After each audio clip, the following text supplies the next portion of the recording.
मंगलम भगवान वीरो मंगलम गौतमो गणी मंगलम कुंद कुंदायो जैन धर्मोस्तु मंगलम सर्वमंगल मांगल्यम सर्वकल्याणकारकं प्रधानं सर्वधर्माणां जैनं जयतु शासनं सहजानंद चैतन्य प्रकाशाय महीयसे नमो अनेकांत विश्रांति महिमने परमात्मने। आचार्य कुंद कुंद देव द्वारा रचित पंचास्तिकाय संग्रह नाम का ग्रंथ और इसकी 172 नंबर की गाथा, उसमें जो विस्तार से टीका आई है आचार्य अमृतचंद देव की, उस पर पूज्य गुरुदेव श्री के स्पष्टीकरण उनके व्याख्यान के माध्यम से आए हैं, उस पर अपनी स्वाध्याय चलती है। अभी जो कल विषय आया था कि धोबी द्वारा शिला की सतह पर पछाड़े जाने वाले, निर्मल जल द्वारा भिगोए जाने वाले और साबुन लगाए जाने वाले मलिन वस्त्र की भांति थोड़ी थोड़ी विशुद्धि प्राप्त करता है। ये व्यवहार का कथन है ना, उसी का स्पष्टीकरण चलता है। तो ये पंक्ति आई थी कि ज्ञानी जीव भेद रत्नत्रय द्वारा अपने आत्मा में संस्कार को आरोपण करके, तो संस्कार वह डालता है व्यवहार रत्नत्रय से।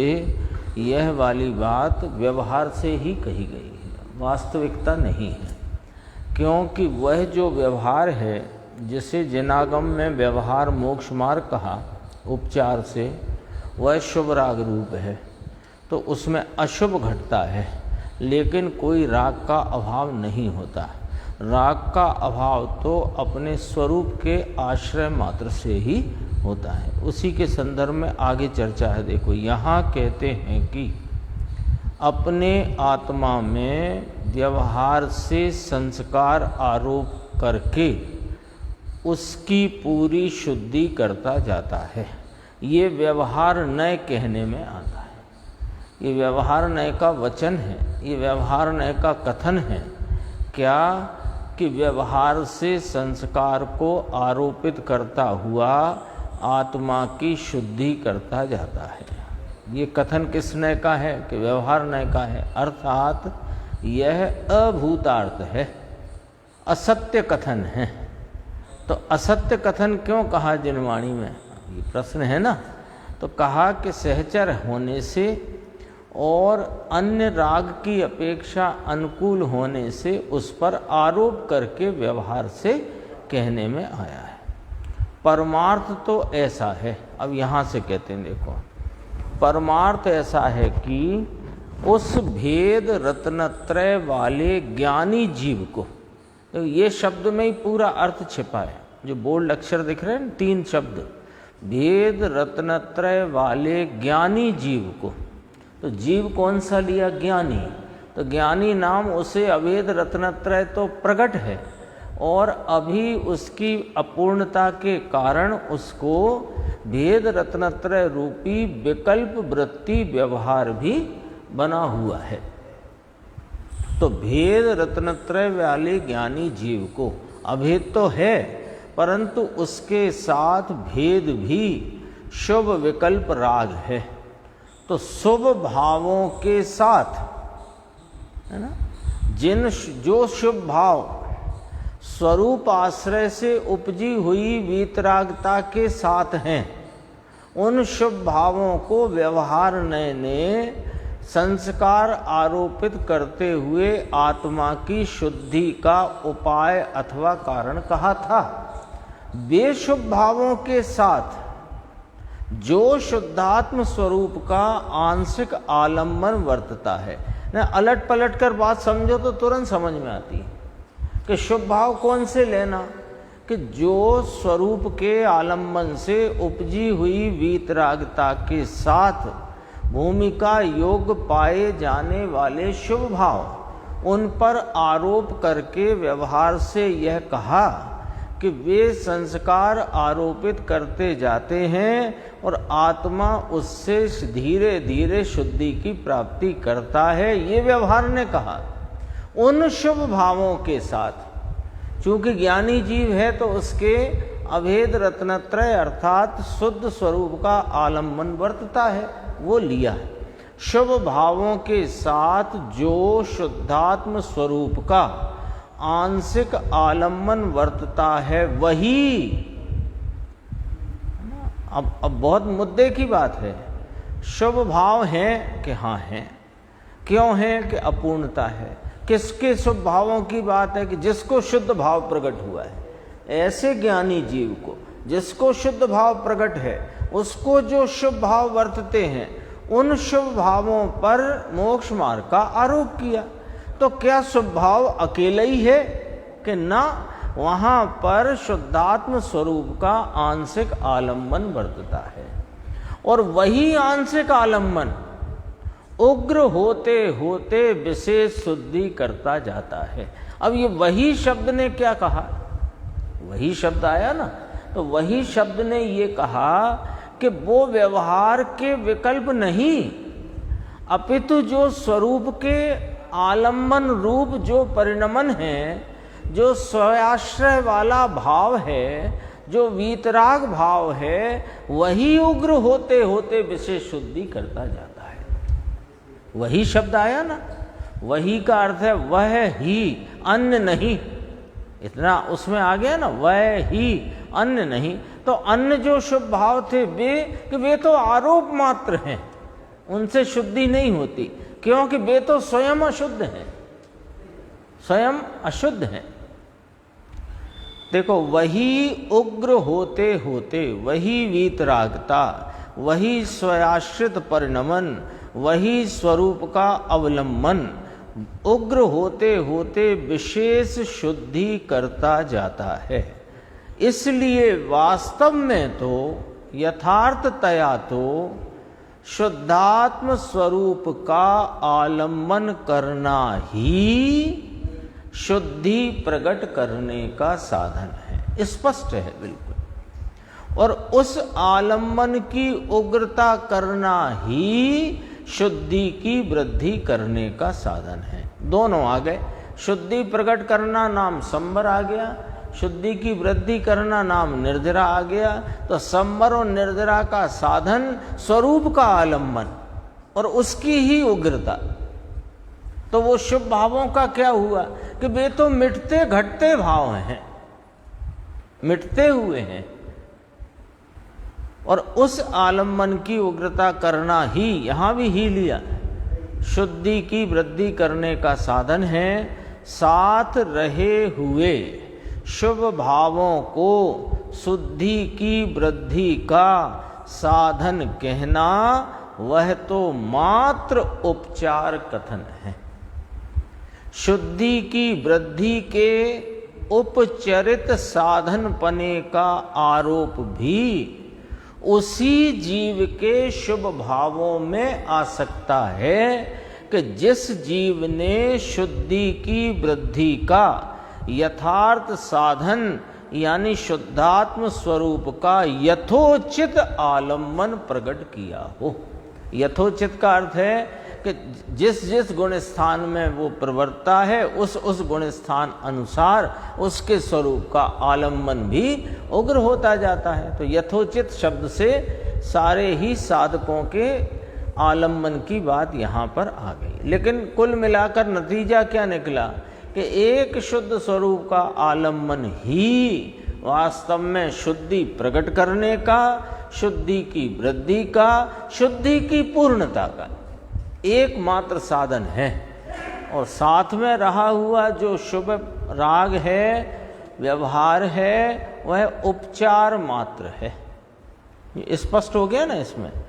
और देखो नीचे, अपने आत्मा को क्या कैसे होता है, फिर वो यहाँ तक बात आई ना, शुद्धि की वृद्धि का यथार्थ साधन शुद्धात्म स्वरूप का यथोचित आलम्बन प्रकट किया हो, उसी के शुभ भावों पर आरोप किया जा सकता है। जिसके शुद्धि का भाव ही प्रकट नहीं हुआ, जिसको अपने स्वरूप का किंचित आलम्बन ही नहीं है, उसके शुभ भावों को क्या आरोप करें? व्यवहार कहें कि ना, उपचार कहें कि ना, मोक्ष मार्ग कहें कि ना, साधन कहें कि ना, उससे होगा धीरे धीरे कि ना। सारा निषेध आ गया कि नहीं आ गया? अपनी सारी व्यवस्था यहीं अटकी पड़ी है कि धीरे धीरे होगा, इसी से होगा। साधन तो कहा है, जिनवाणी ने कहा है, कोई मन से थोड़ी हम बात कहते हैं। लेकिन जिनवाणी ने क्या कहा कि तुम्हें अंतरंग में अपने शुद्ध परमात्म स्वरूप का आलम्बन हुआ हो तो इनको उपचार कर सकते हैं, उपचार ही कर सकते हैं, है नहीं तब भी नहीं है। यानी अंतरंग में स्वरूप का आलम्बन हो गया है तो अब तो वे कुछ काम करेंगे कि अब भी नहीं करेंगे, कहने मात्र के हैं। अब भी वे दरअसल में तो वे अशुद्ध ही हैं और उनसे शुद्धि या शुद्धि की वृद्धि की कल्पना करना अपने मिथ्यात्व का पोषण करना ही है। नीचे लिया देखो, अपने आत्मा को, अब आगे बढ़ता है ना, स्वरूप के यथोचित आलम्बन में आगे बढ़ता है तो उसकी चर्चा है। अपने आत्मा को निश्चय नय से, यानी वास्तव में भिन्न साध साधन भाव के अभाव के कारण लो क्या किया? स्वरूप का अवलंबन कैसे होएगा, बढ़ेगा कैसे? स्वरूप का आलम्बन उग्र आंशिक अवलंबन हुआ तब तो मोक्ष मार्ग प्रकट हुआ, शुद्धि की का अंश प्रकट हुआ। अब शुद्धि की वृद्धि कैसे होगी? कि स्वरूप के उग्र आलम्बन से। अभी पढ़ा तो उग्र आलम्बन कैसे होगा? राग से होगा कि राग के अभाव से होगा? अब ये प्रश्न अपने खाते आ गया, जवाब अपने को निकालना पड़ेगा, क्योंकि यहां तो लिखा ही है। अपना चित्त क्या कहता है? अपना जो कुछ अपन ने पढ़ा सुना समझा, तो अपना निर्णय क्या कहता है ना? स्वरूप का आलम्बन उग्र कैसे होएगा? कि राग का अभाव किया, स्वभाव में स्थिर हुआ, एकाग्र हुआ, उपयोग स्वरूप से अभेद हुआ, शांति समाधि में आया। समाधि में आया। समाधि क्या? आदि व्याधि उपाधि से रहित जो आत्म स्वरूप का या आत्मा का परिणमन है, उसका नाम समाधि है। सुबह ही आया था आज, आदि व्याधि उपाधि, है ना। व्याधि शरीर के रोग आदि को कहा, उपाधि संयोगों में रहे हुए पर पदार्थों को कहा, और आदि शुभ अशुभ भाव की विकल्प संकल्प विकल्प वृत्ति को कहा। कल एक आया था जो गुरुदेव श्री के व्याख्यान है ना समय सार जी के, तो उसके थोड़े थोड़े 10 मिनट 12 मिनट के अंश आते हैं रोज मोक्षार्थी परिवार द्वारा। तो उसमें आया था कि अरे संकल्प से तो नहीं, उन्होंने याद किया था, सुनील भाई है ना अपने राजकोट वाले, उन्होंने याद किया था, संकल्प तो नहीं और शुभ अशुभ विकल्प तो नहीं, अरे नयात्मक विकल्प भी नहीं, और ध्यानावली यानी ध्यान की धारा के शुद्धता इतनी अशुद्धता इतनी, तो वो शुद्धता के अंश उनके आलम्बन से भी स्वरूप का आलम्बन नहीं बढ़ता है। ध्यानावली कहा उसे, नियम सार में शब्द है ध्यानावली, ध्यान की धारा। वो ध्यान की धारा में पढ़ते हुए शुद्धि के अंश, अशुद्धता तो दूर रखो, संकल्प विकल्प वाली अशुद्धता तो दूर रखो, शास्त्र ज्ञान और वस्तु स्वरूप के ज्ञान वाले नयों के विकल्पों को तो दूर रखो, लेकिन ध्यान की धारा में पढ़ते हुए जो शुद्धि के अंश हैं वो शुद्धि के अंश के आलम्बन से भी यहां उग्र आलम्बन नहीं होता, आलम्बन की उग्रता नहीं होती। हाँ, नियम सार में तो बहुत खोला इस विषय को। अभेद हुआ, शांति समाधि में आया, निश्चय नय से यानी यथार्थतया भिन्न साध्य साधन भाव के अभाव के कारण दर्शन ज्ञान चारित्र का समाहितपना यानी अभेदपना, एक रूपपना जिसका रूप है। अभेदपना का अर्थ किया गुरुदेव ने एक रूपपना। एक रूपपने का अर्थ क्या है कि जैसा स्वभाव है वैसी ही परिणति में परिणमन। एक रूप हुआ ना, याद करो 154 गाथा, 155 गाथा भिन्न साध्य साधन और अभिन्न साध्य साधन में अंतर बताया था। भिन्न साध्य साधन किसे कहा कि साध्य तो दोनों ही संदर्भ में निर्मल ही है, परिपूर्ण निर्मल भाव को साध्य कहा। अब वो साध्य के लिए जो पराश्रित भावों को साधन कहना जो कि उसकी जाति के नहीं, वो भिन्न साध्य साधन, और जो अपनी ही जाति का भाव है यानी पूर्ण वीतरागता साध्य है और वीतराग भाव उसकी ही जाति का है। तो वह जो शांति समाधि यानी परिणति का स्वरूप से अभेदपना यानी जैसा स्वभाव वैसी ही परिणति एक रूपपना, तो ये अभिन्न साध्य साधन है, इसका नाम अभिन्न साध्य साधन है। वह भेद विकल्प था वह छूट गया और आत्मा के अंतर के अवलंबन से अभेद रूप से रमता है, उसमें जमता है। समाहित, समाहित शब्द लिया, समाहित यानी वो और उसमें जैसे अपन उदाहरण के लिए कि जैसे 1 लीटर दूध में 250 मिलीलीटर पानी डाला तो क्या हुआ, अपनी लौकिक तरीके से समझना, तो वो दूध क्या हुआ कि दूध में पानी समाहित हो गया, है ना।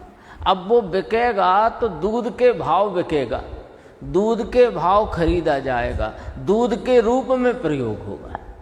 ऐसा ही है ना, वो दूध पानी अलग अलग है, वो सिद्धांत रहने दो, अभी तो जरा इतना लौकिक समझो। ऐसे ये परिणति उसमें समाहित हो गई। अपन समाहित शब्द का भाव समझना है। समाहित हो गई माने वो परिणति जो बाहर को भ्रमती थी, वो बाहर का भ्रमण छोड़कर स्वरूप में ऐसी लीन हो गई, एकाग्र हो गई कि वो परिणति और जिसका यानी आलम्बन लेने वाला भाव और आलम्बन रूप वस्तु में कोई भेद ही दिखाई नहीं देता। इसका नाम है समाहितपना। तो उसको अर्थ किया अभेदपना, जिसका गुरुदेव ने अर्थ किया एक रूपपना। एक रूपपने में से अर्थ निकला अभिन्न साध्य साधन। आत्मा के अंतर के अवलंबन से अभेद रूप से रमता है, समाहित परम समाधि में रमता है वह। अब अगला बोल, एक बोल तो ये हुआ इसका, ये यहां से देखना, निश्चय नय से, क्योंकि अनादि से ये जीव की परिणति में अशुद्धता है। वस्तु परिपूर्ण शुद्ध है, परिणति में अशुद्धता है, और अनादि से परिणति में शुद्धता का अंश भी प्रकट हुआ नहीं। और पूर्ण शुद्धता की प्राप्ति करना हो तो क्या करना कि शुद्धता का अंश प्रकट हो, शुद्धता की वृद्धि हो और परिपूर्ण शुद्धता की प्राप्ति हो। इसका नाम साध्य की प्राप्ति हुई।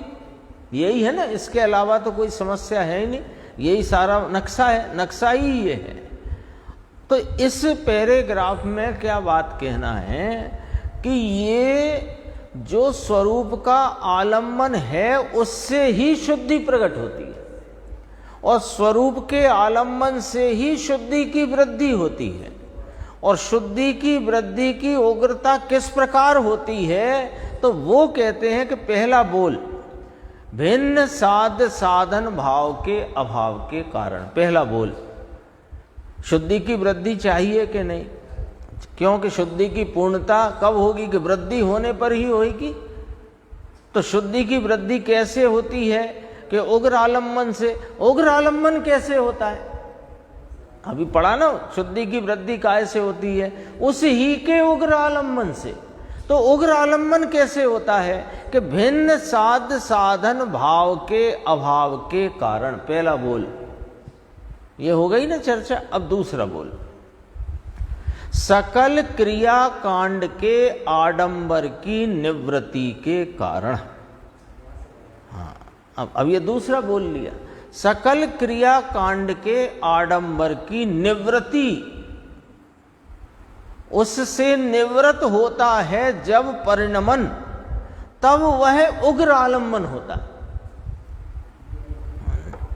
तो वो क्रियाकांड का आडंबर माने क्या? कि जो विकल्प उठता है देख के चलने का, आहार आदि की शुद्धि का, उपकरण के धरने उठाने का, है ना, हिंसा ना हो इसका, हितमित प्रिय वचन निकले इसका, ये जो विकल्प उठता है इससे निवृत्ति हो तब वो उग्र आलम्बन होता है। है ना? ये पूरी बात यदि वास्तव में देखो तो एकदम साइंटिफिक है।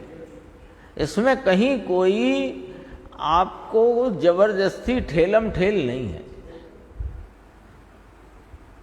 सकल क्रिया कांड के आडंबर की निवृत्ति के कारण। आचार्य भगवान ने तो शब्द ही कितने गजब गजब के यहाँ पर प्रस्तुत किए हैं। देखो, फिर जो विकल्प उठता है वह क्रियाकांड का राग है, वह सब क्रियाकांड का आडंबर है। वो आडंबर छूटे तो अवलंबन में उग्रता हो। दो बोल हो गए, भिन्न साध साधन भाव के अभाव के कारण और सकल क्रियाकांड के आडंबर की निवृत्ति के कारण। लो, अब हमारा हिसाब चल रहा है यहां पर कि वो भिन्न साध साधन भाव वाले भाव तो होने चाहिए ना। इतने ही भाव नहीं है, तुम काहे के मार्ग में आना चाहते हो या मार्ग में हो ये कह सकते हो। तुम उधर से नाप तोल कर रहे हो, उधर से ही हिसाब लगा रहे हो। और जिन 5 महाव्रत के परिणाम, 5 समिति गुप्ती के परिणाम, वे परिणाम तो आडंबर कहे आचार्य अमृतचंद्र देव ने। उससे निवृत्त हो तो यहां उग्र आलम्बन होता है। श्रेणी आरोहण होता है ना, कर्णानुयोग से हिसाब लगा लो। श्रेणी आरोहण कैसे होता है? 7वें से 6वें में आ करके होता है कि 6वें में नहीं आने से होता है। तो आडंबर से निवृत्त हुए तब हुआ ना, कहीं से हिसाब लगाओ। लेकिन हमें राग का रस ऐसा पड़ा है कि वो उसके बारे में कोई बात आती है, अरे चित्त में भी आती है तो चित्त उसे स्वीकार नहीं करना चाहता। ऐसी समझो कुटेव है, और इसी कुटेव के कारण तो ये संसार से मुक्त नहीं हो पा रहा। जब बात आई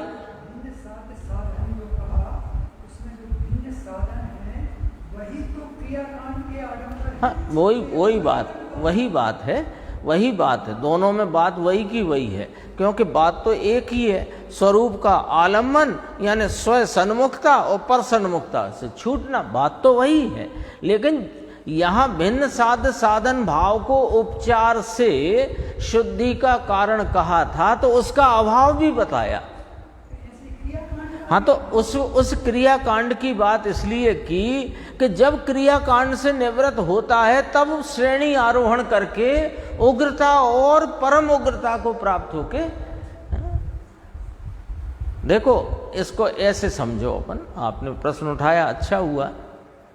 भिन्न साध साधन भाव 6वां गुण स्थान है, उससे छूट करके 7वें गुण स्थान में आते हैं। फिर 7वें से अस्थिरता में फिर 6वें में आते हैं।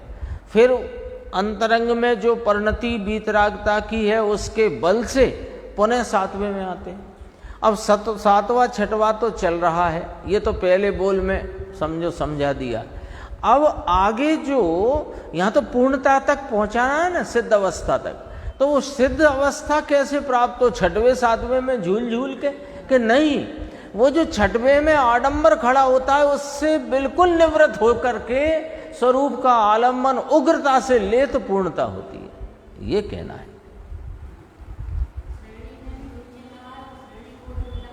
हाँ, श्रेणी में भी जाए, उसमें भी छपक श्रेणी करता हुआ ऊपर चले जाए, नहीं तो 11वें में बेहोश हो जाता है उपसम में। अभी देखो फिर 514 पेज आया है ना, बिल्कुल इतनी समझो वैज्ञानिक टीका है,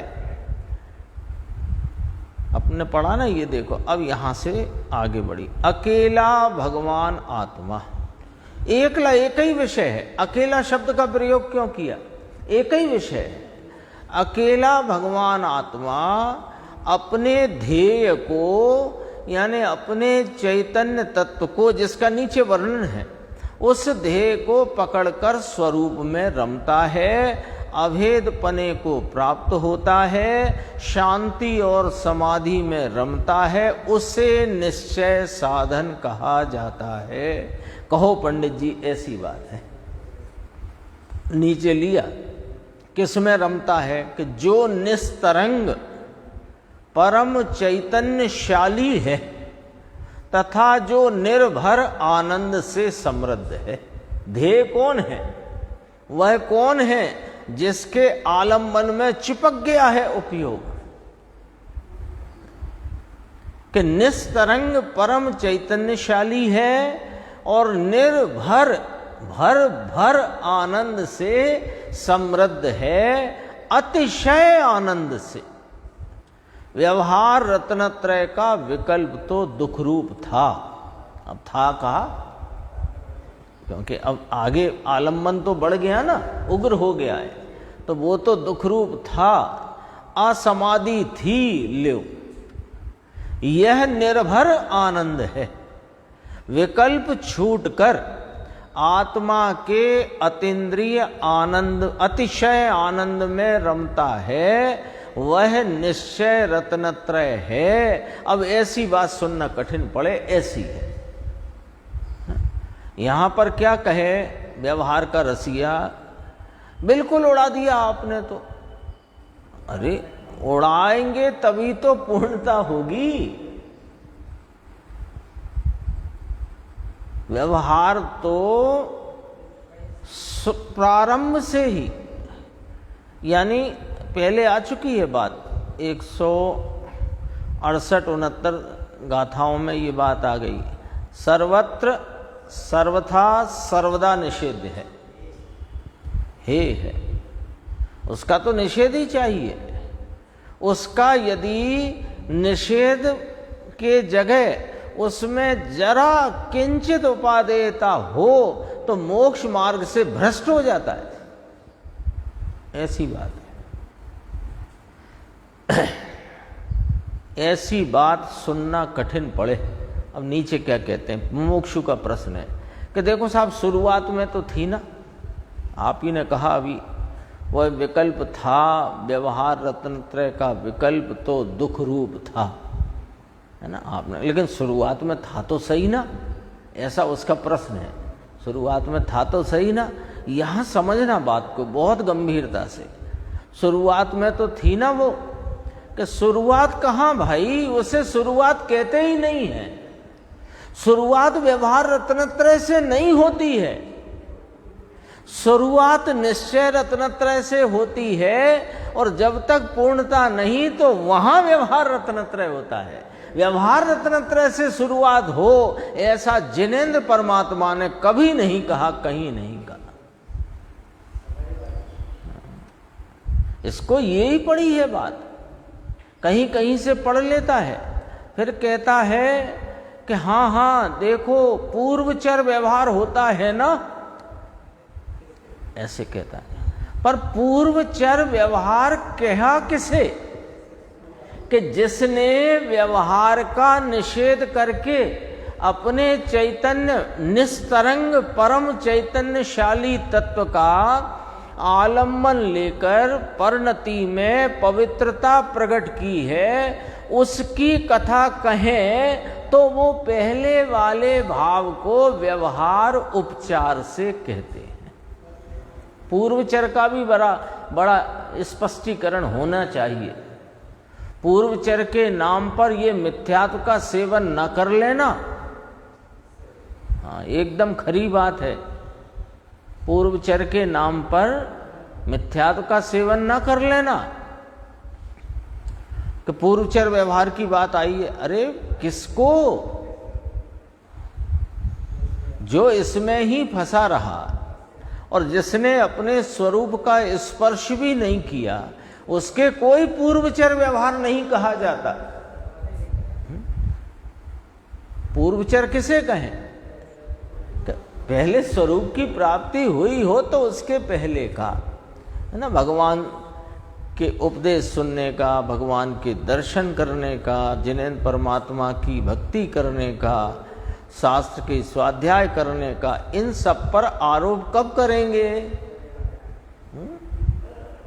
जब वह अपने स्वरूप को प्राप्त करे तो शुरुआत कहाँ से हुई? मुद्दे की बात अभी यहाँ ही है कि शुरुआत तो आत्मा से की है। और ये नोट कर लो, शुरुआत तो ये चैतन्य परमात्मा हाजरा हुजूर परिपूर्ण तत्व जो विराजमान है, इसका जब आलम्बन लोगे तब ही शुरुआत होगी। बाकी तो तुम 9वें ग्रह तक चले जाओ, इतना भी व्यवहार पाल लेना, तो भी शुरुआत कहाँ हुई? बोलो। शुरुआत परिणाम क्या हो?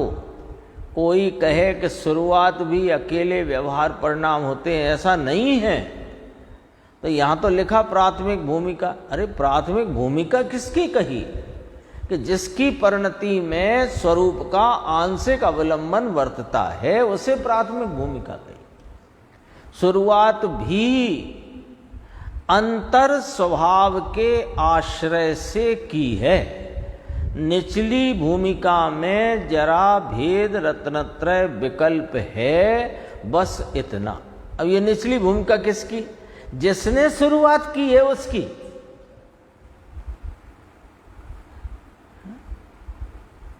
इसे पता नहीं कहां से जरा निचली भूमिका नाम आता है तो ये अपने आप को फिट कर देता है निचली भूमिका में।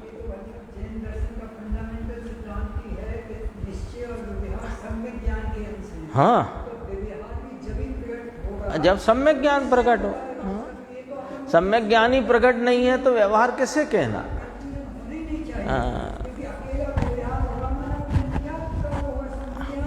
सोनागिर जी में थी ना अभी मई के महीने में, तो वहाँ एक प्रश्न आया कि फिर इसे क्या कहना? हमने कहा इसे कुलाचार कहना।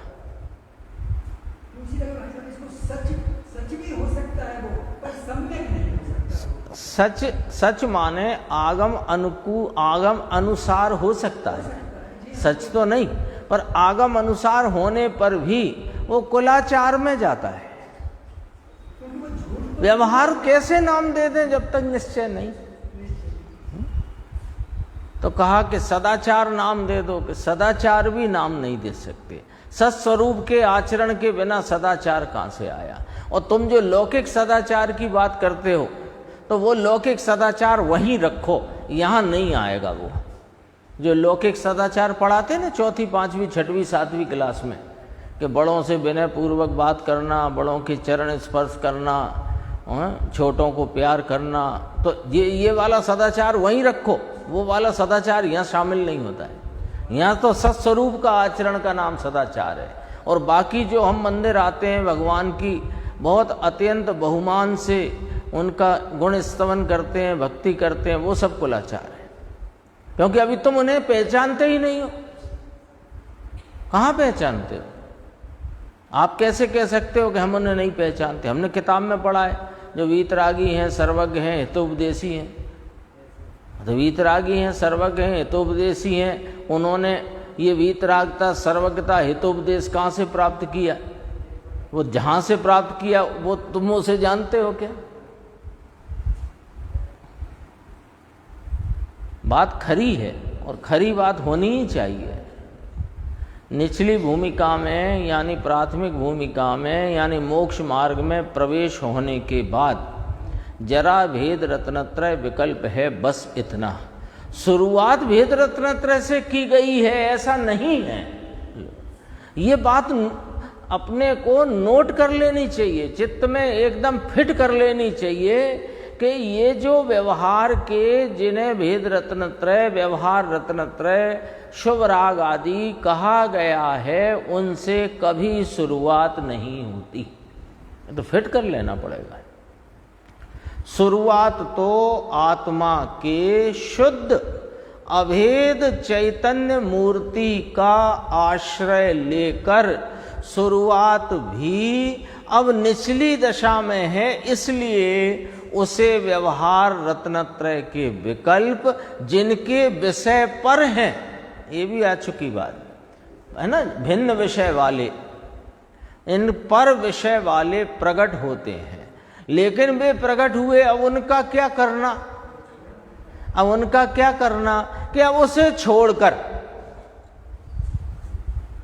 है तो सही पर निश्चय अंदर जो तेरे आलम्बन उग्र चाहिए तो, और उस उग्रता में अति उग्रता पूर्वक पूर्णता चाहिए तो, उसे छोड़कर जो निस्तरंग परम चैतन्यशाली है तथा जो निर्भर आनंद से समृद्ध है, अतीन्द्रिय आनंद में अतिशय विशेष निर्भर, निर्भर माने वो उस पे टिका हुआ है वो नहीं, निर्भर शब्द है भरपूर।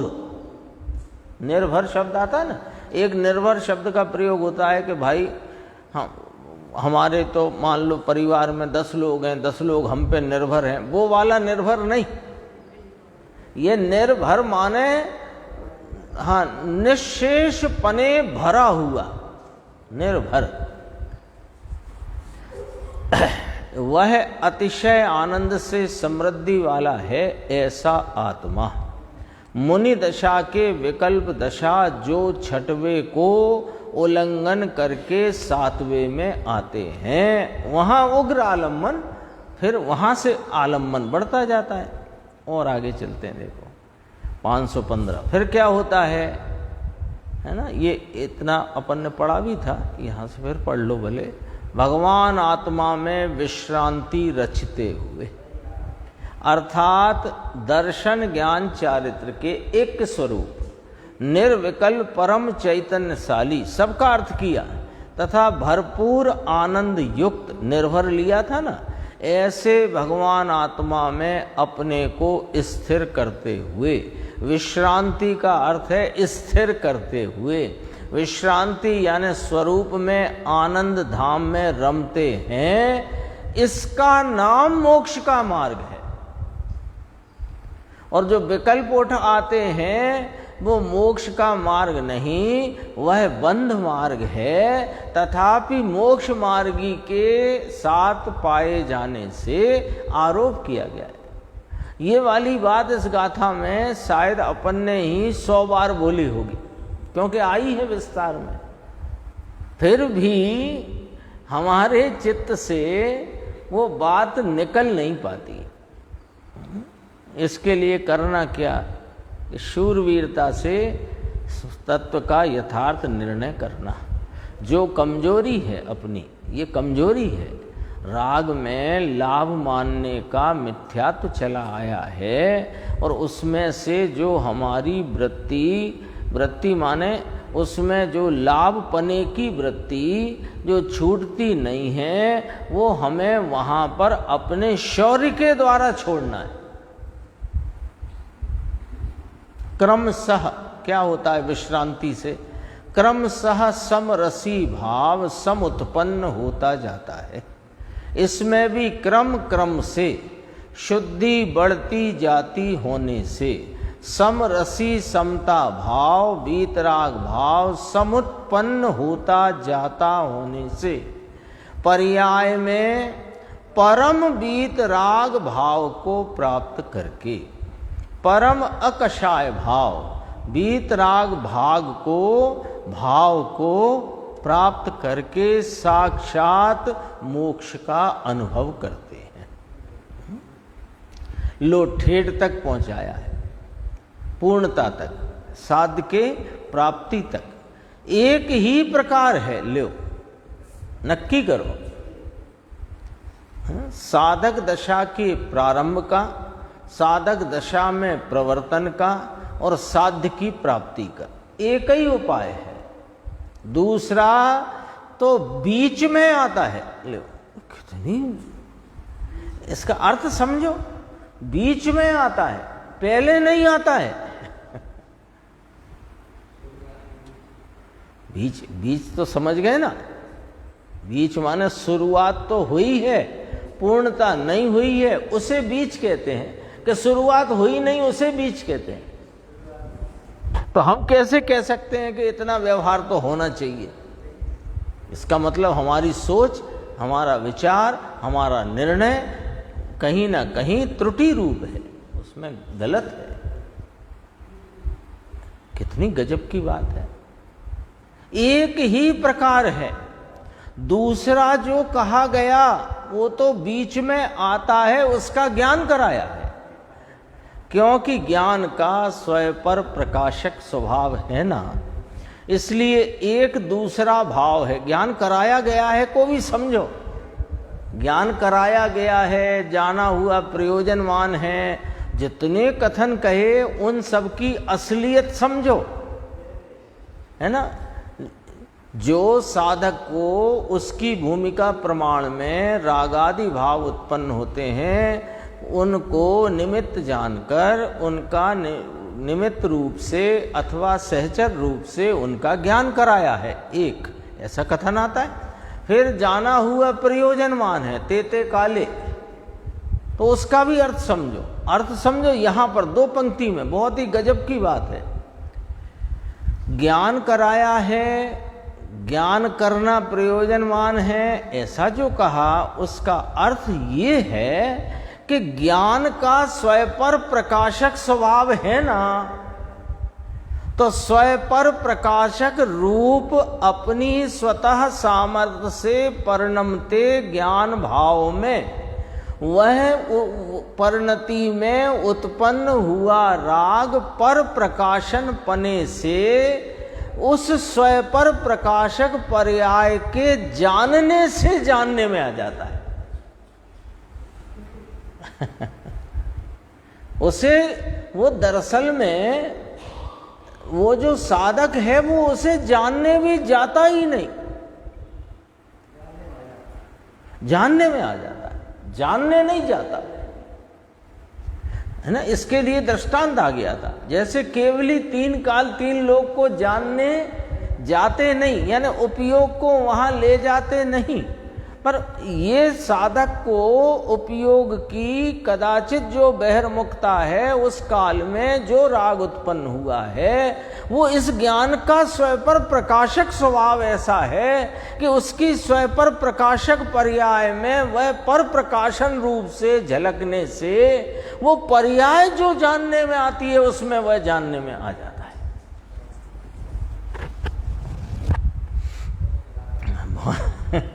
ये स्वयं पर प्रकाशक का विषय ही ऐसा है।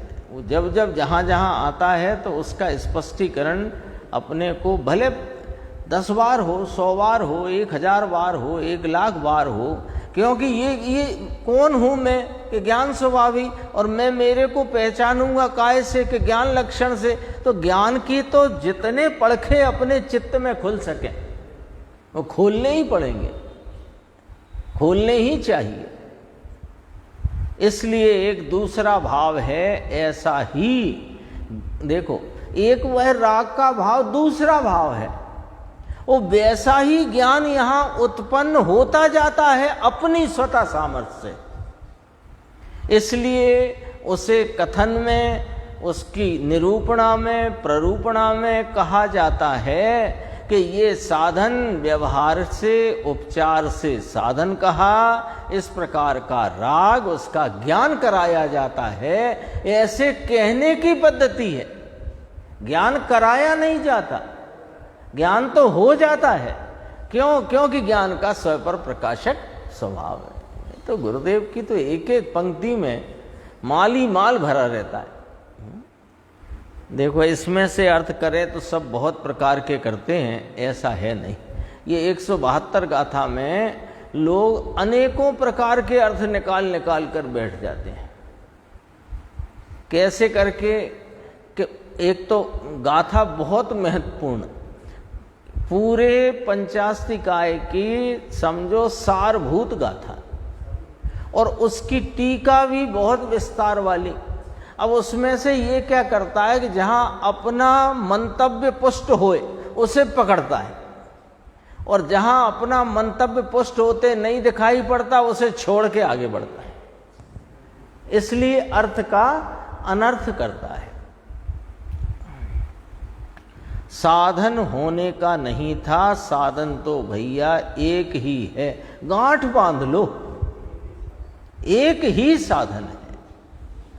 स्वभाव वीतराग स्वरूप आत्मा, वही साधन है। फिर कहा प्रज्ञा वह साधन है।